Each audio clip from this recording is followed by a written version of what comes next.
stratégique de votre entreprise. Quand on est président comme M. Tétinger, il va vous dire, de façon assez classique, un rapport annuel est encore important. Hein, bien sûr, et c'était un peu quand même notre élément de surprise à l'heure du web et des médias, il y a encore, tant mieux d'une certaine façon, un grand respect pour la partie journaliste et médias. Ça reste vrai que les écrits de médias tout du long sont quand même considérés comme très stratégiques. Pour Randstad, un écrit stratégique est un écrit qui engage la parole du président. Donc là, il prend une responsabilité, il va donner des gages, il est impliqué. Et les communiqués de presse, ajoute-t-on chez Randstad, rédigés en interne, sont rédigés avec attention et vont être regardés par la direction générale. On va le voir, c'est du même ordre chez JC Decaux où il y a un grand soin à la qualité d'écriture dans tout l'entretien qu'on a mené avec eux. Et on n'a pas pu tout mettre avec l'équipe de recherche quand on a monté cette étude, mais non seulement on nous a dit chez JC Decaux que l'on fait attention aux communiqués de presse, mais on sait que les deux co-directeurs, sur beaucoup de langues du monde entier, dans des langues étrangères, vont quand même revérifier les communiqués.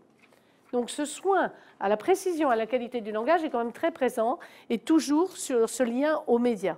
Pour le groupe La Poste, Madame Cambrelin nous dit que le rapport annuel reste un document clé, mais elle commence à soulever bien les questions qui vont être portées par cette étude. Si même c'est une photographie de l'entreprise à un instant T, les nouveaux médias créent une rapidité de l'information et un lien avec l'actualité qui est très nouveau.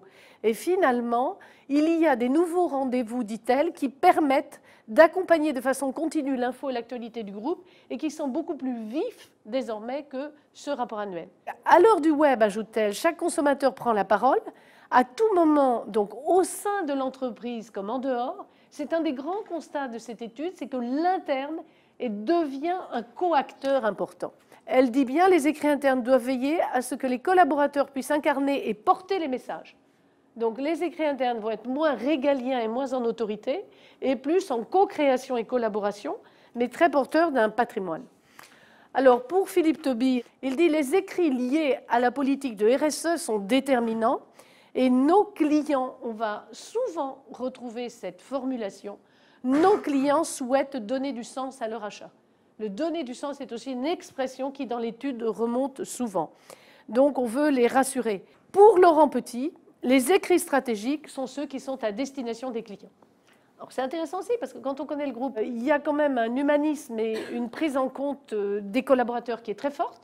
Donc, ils ont un lien très fort à l'interne, mais il y a une tension forte vers le client par le numérique.